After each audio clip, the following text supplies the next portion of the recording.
Hi everyone, I'm currently re-editing chapter 11 of Night in His Eyes. And same as last time, I thought I would let you behind the scenes a bit. So I'm just going to read it out loud, the chapter, and I pause and do my thing and you'll hear how I edit it, why I edit it, or whatever. But, alright. I take a few hours rest because she's grabbing time for herself.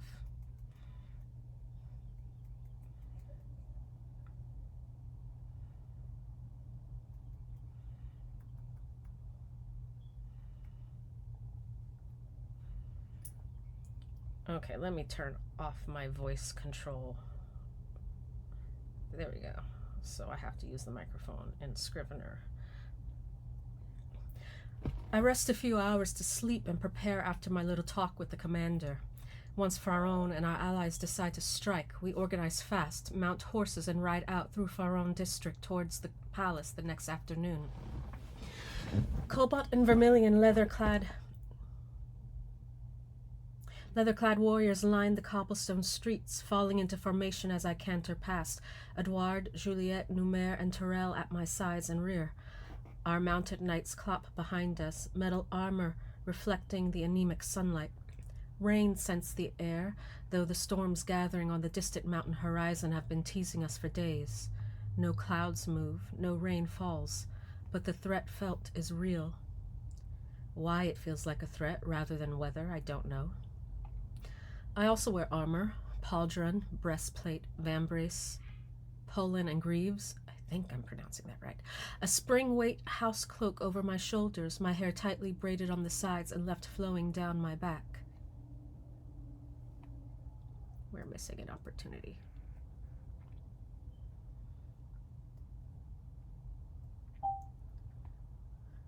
It looks very well now, comma, all wild and dramatic down my back, comma, but when this is all over, it's going to be a pain in the ass, period. New line. Though, comma, when this is all over, comma, and all likelihood.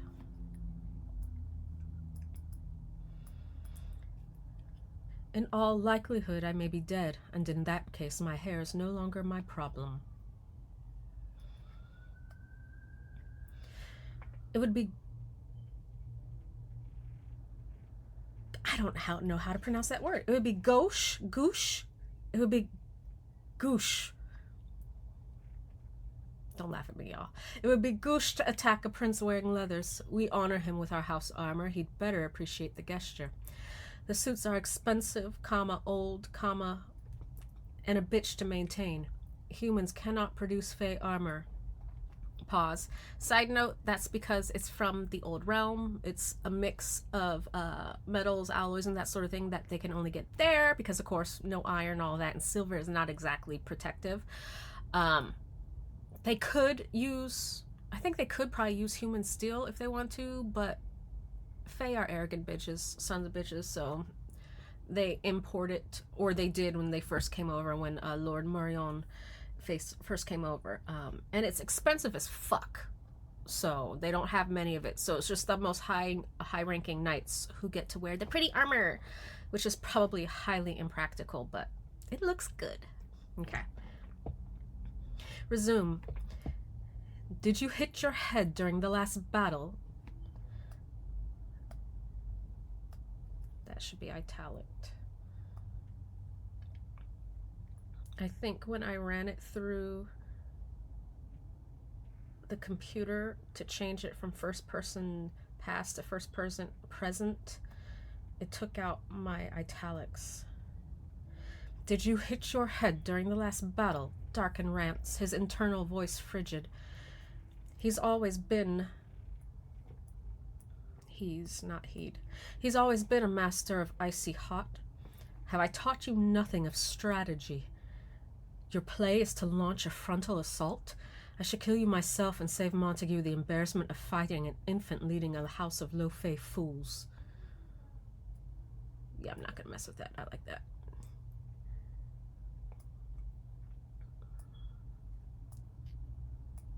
he's kind of dark and kind of a little tired of Aaron. But, I mean, she tired of him too in a way. But, well, he is in a mood. If we wait, the prince will be at our doorstep. Yes, he cleared the field and halted the progress of your injuries because he is interested in further war. Don't you always say sarcasm is the lowest form of wit? Silence. I sniff. I think you give him too much credit.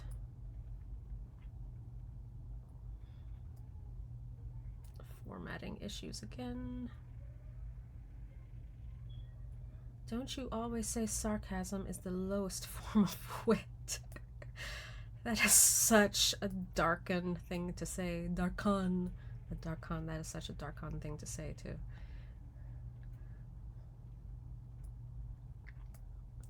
But I second-guess myself, envisioning a line of white-clad warriors. To be of the White Guard is to swear fealty to the throne, give up allegiance to house and bloodline. No one outside the white knows your name or face. You are simply an extension of the will of the prince. Each one of them is as deadly as a half-dozen of our best-trained warriors, which is why we abandon the rules of honorable combat and don't bother to warn the palace. They post scouts like we do. They'd know within the hour that our forces march through the city. Eliminating any opportunity to take your enemy. Oh, that's supposed to be darkened. See? When my italics are gone. Okay. Italic.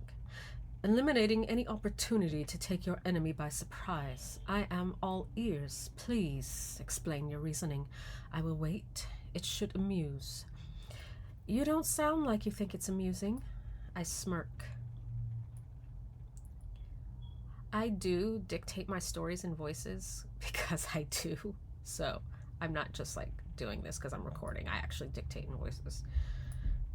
And they're a lot more colorful than the ones I'm using now, but... What? Incoming child. Let's pause. All right, child gone. You don't sound like you think it's amusing. I smirk. There's always entertainment in spilling blood, Aaron, is the clipped reply.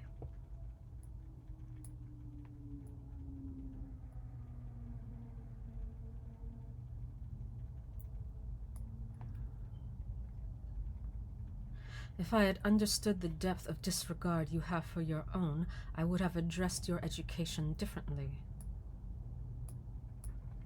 I hope all y'all have read this. If not, God, I guess I can't say anything about what's going on just in case. God, I hate not being able to talk about my book. Because spoilers. If I had understood the depth of disregard you have for your own, I would have addressed your education differently. I'm baffled. Do you know me?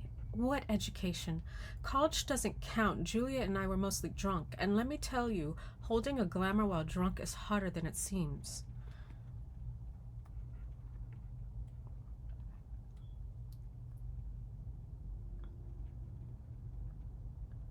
I'm going to be narrating scales of sapphire and gold when it's done. And it's interesting because it's first person, so the narrator is Aiwa, but I still have to, I'm still practicing how to separate narrator Aiwa from character Aiwa, because of course the reader doesn't see, the listener doesn't see air quotes. Whenever humans see the Fae, they mob us for selfies, or just mob us like we haven't been around for the last 800 years. Those were fun times. How would she know? I guess she's just assuming.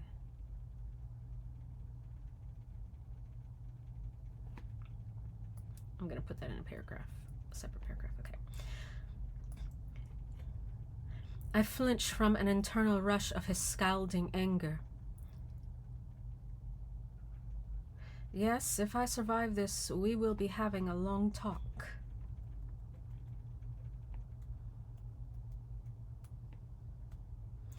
Not just one talk, Aaron Capulet.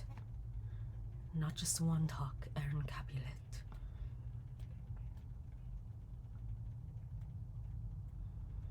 Yeah, y'all y'all are gonna be doing a lot of damn talking. Although actually they don't. Well, they talk, but they don't talk about the stuff they should be talking about. Because he's single-minded and she's...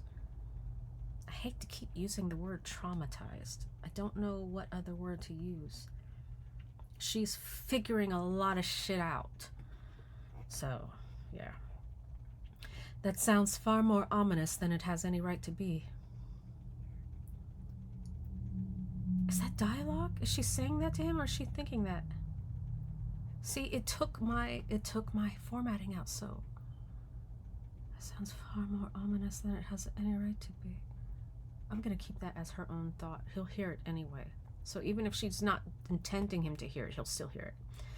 I could force you to turn around. Yeah, we know, Renault. We know, Raniel, you's a baddie, and not in the good sense. I could force you to turn around. If I'd been walking, if I was walking, I would trip. If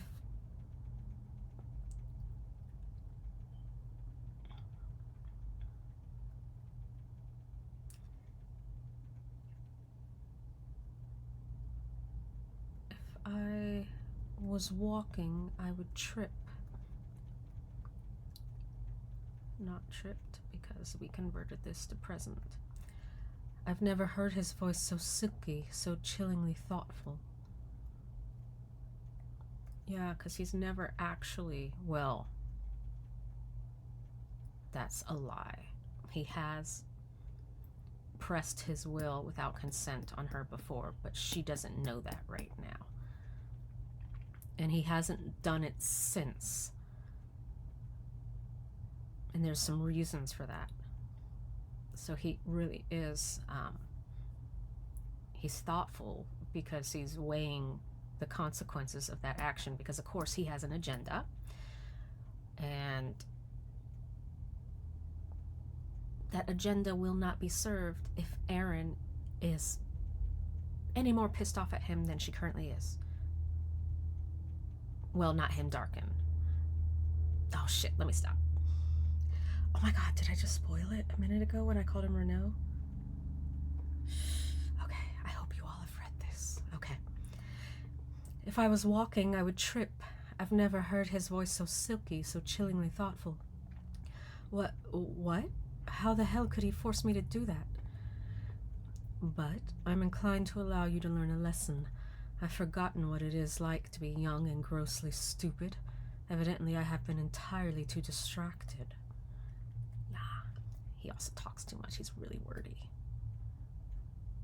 She tends to be short and sweet, but he likes to hear his voice. I feel like I'm missing something. You should tell me what I'm missing now.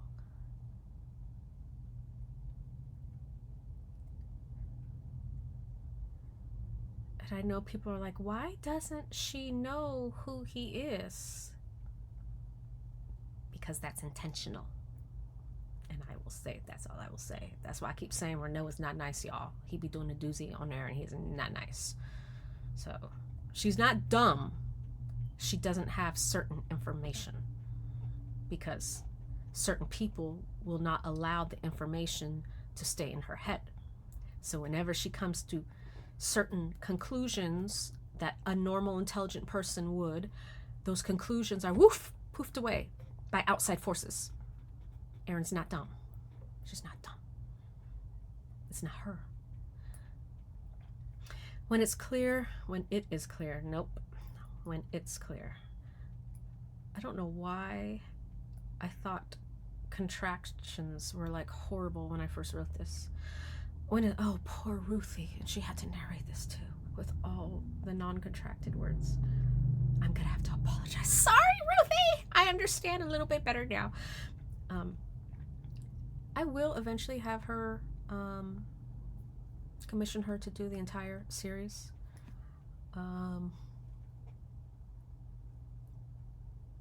I need to make a bit more money. I needed to make a bit more money. I'm just gonna be like that. I was about to say a bullshit reason, but then I need the series to make more money, and then I can afford her. But She's the voice of Aaron. I'm happy with her as the voice of Aaron. So that's why I'm not going to self-narrate this series, Everin, the Fate Prince of Everin. I will not self-narrate. But Storms of Theranessa, I'll try that out. Scales of Sapphire and Gold. And if I like it, if it goes good, I'll continue on with that. But I'm debating whether or not to just do an informal narration and put it up on YouTube versus like doing the whole formal audiobook thing with editing and all of that stuff and then selling or whatever, because I'm not a professional, y'all. When I'm trying, I sound a lot better, but I'm still not a professional narrator. So I'm still thinking about it. We'll see. Maybe I'll post a couple chapters here and y'all can tell me. The void can tell me. Okay. When it's clear he will no longer verbally speak to me today, I return to my thoughts. He is right about our strategy lacking a bit of finesse. Attacking Montague's estate is pointless, since only its civilian members live there. Everyone else of military import lodges at the palace, like roaches. We know absolutely nothing about roaches. Of course not. Facing them like this is no lightweight decision, but I grimly comfort myself that I'm not the only one choosing to throw away their life today. And really, what would anyone expect? Despite my father having tried to put on the brakes, Pharaon lacks a reputation as a slow-thinking, strategic house. We strike fast and wince later. I love that line. I think that's one of my favorite snarky lines in the book. We strike fast and wince later. I'm going to put that on a mug. We strike fast and wince later. Fuck, where is notebook paper when you need it? Okay, I'll just remember. We strike fast and wince later. Okay. I don't know about y'all, but I like that. Okay. We march through empty streets onto the boulevard. Proof Montague expects us, or else the civilians wouldn't have taken cover. Baroon, when given the choice, prefers to stomp out his enemies rather than pick them off one by one.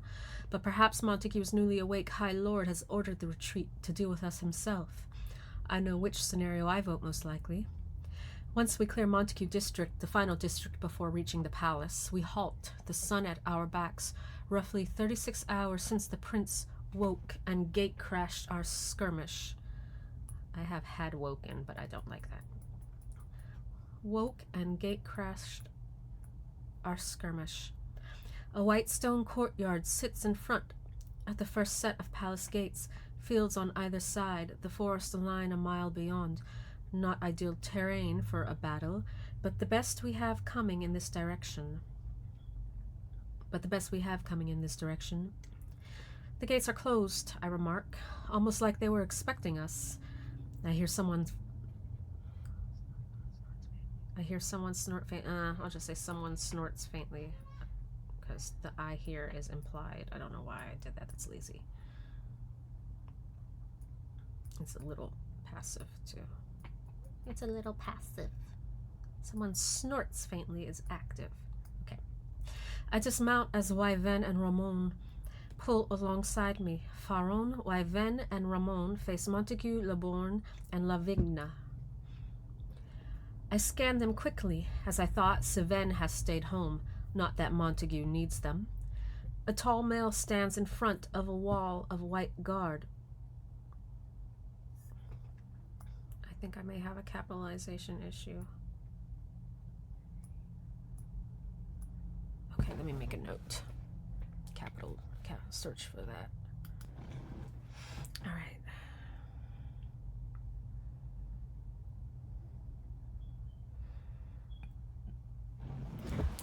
A tall male stands in front of a wall of white guard and Montague's silver and white warriors. Leborn's purple and persimmon warriors are present, red gold hair and light eyes their house stamp. A smattering of Lavigna's forest green.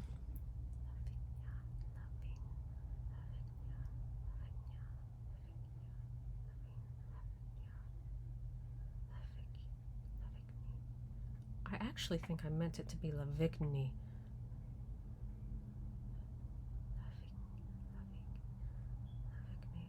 was it Lavignia?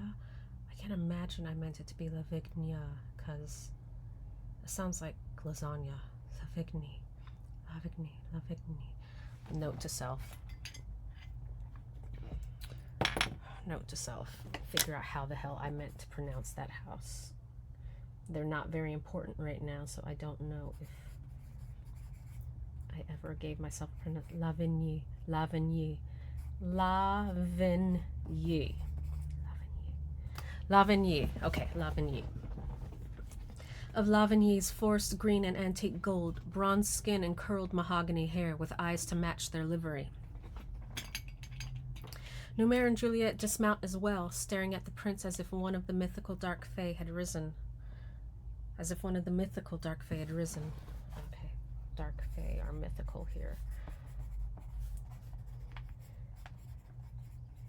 Oh yeah, and the house feud has been for 500 years. Okay, house feud, 500 years. Okay, so far that's the only mention of the dark fae other than, let me see. No, Embriel said the dark fae have a lot of power, and they always make the mistake of wielding it without thinking about consequences.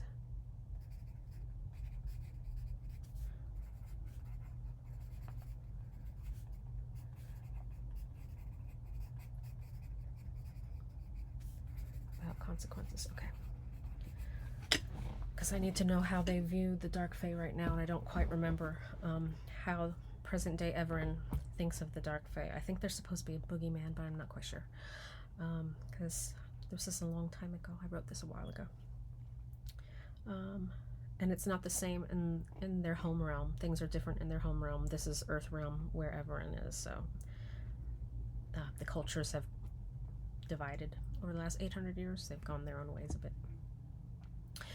Numair and Juliet dismount as well, staring at the prince as if one of the mythical dark fae has risen. Well, yeah, well. My heart sinks. I don't look at Edward. This isn't really his fault. We'd all agreed to take the risk. So we're going to do this thing? I ask no one.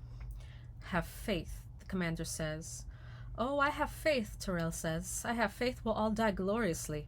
But what better way to die than among those you love, on your way to meet again those who went before? I nod and straighten my shoulders. All in or all out, and the decision has been made. All in or all out, and the decision has been made. Erin is very much, I think, an all in or all out person. She doesn't half-ass shit. She just don't. She ain't got time to. So... Aiwa is like that too. Wink, wink. Okay. Have faith. Right, time to do this. It says I have 6 minutes left. Okay, that's fine. I'm gonna have to. Okay. I nod and straighten my shoulders. All in or all out, and the decision has been made. Right, I say. Time to do this. As the highest ranked in my house, the pre-battle treating falls to me. The High Lord of Montague walks forward alone, an irrelevant army at his back. Pretty, though. Their whites would look lovely soaked in red. I meet him halfway between our forces. Impassive eyes fix on my face. God, eyes cannot fix on a face. I'm gonna leave it, though. He wears pauldron, vambrace, and greaves, his tunic high-necked and white, heavy with metallic silver embroidery. One hand rests on the hilt of his sword, his slightly long, manicured nails with an opalescent shimmer, except for the matte black ring finger. Damn, a warrior's hands are my thing. I avert my gaze when I realize I'm staring. I'm. There we go, not using contractions again. I'm staring, flustered. Have I hit my head? Oh, wait, the male mage flung me against a tree, then picked me up and flung me back into the clearing. Scrambled her brains a bit. Right, concussion. I can't be held responsible for inadvertent attraction. Is this what you want? The Prince of Everin says. I despise that question, so do I. Mostly because it's too reasonable and too late. Pretty much. See, he gets to look like he's the reasonable one, but he's not. And she looks like she's the hot-headed one, but really, she's not. She ain't hot-headed. She thinks and makes decisions very fast, okay? But she's not hot-headed. I know you're all like, but she stabs the prince and all of that. That's not hot-headed. That's reverse trauma. That's reverse abuse. That's reflective abuse, or whatever the term is. She's been abused for dozens of years. She's on her last nerve. She's tired. She's scared. She's afraid. She's cranky. She has no skin left. That's completely different from being like your natural mode when you feel safe and healthy is hot-headed. If she's safe and healthy and in a stable environment, she's not hot-headed. But right now, she doesn't have, when she's triggered, she doesn't have quite the energy to ignore the trigger. So that's why she's like she is sometimes. And people be like, oh, she's so hot-headed and stuff. No, she's not. Y'all.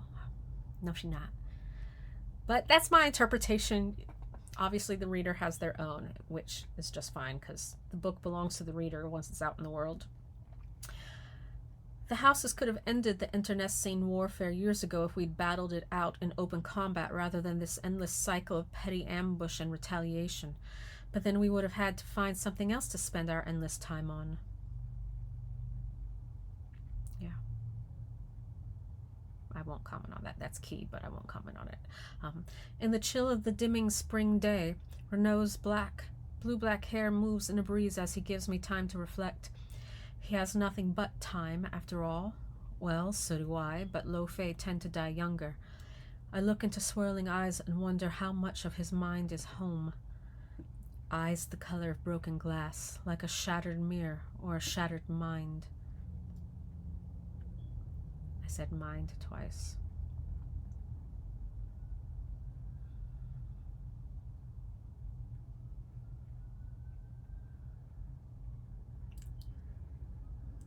Consciousness is present.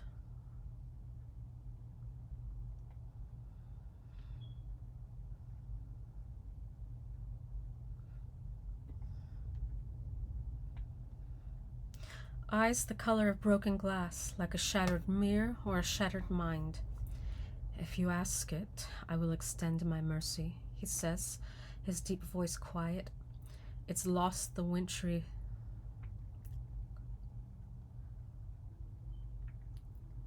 sepulchral. We'll pretend I said that properly. Sepulchral quality of the other day, but I shiver nonetheless. He possesses the emotion of a corpse, though his skin color has deepened a smidgen from its sunless hue.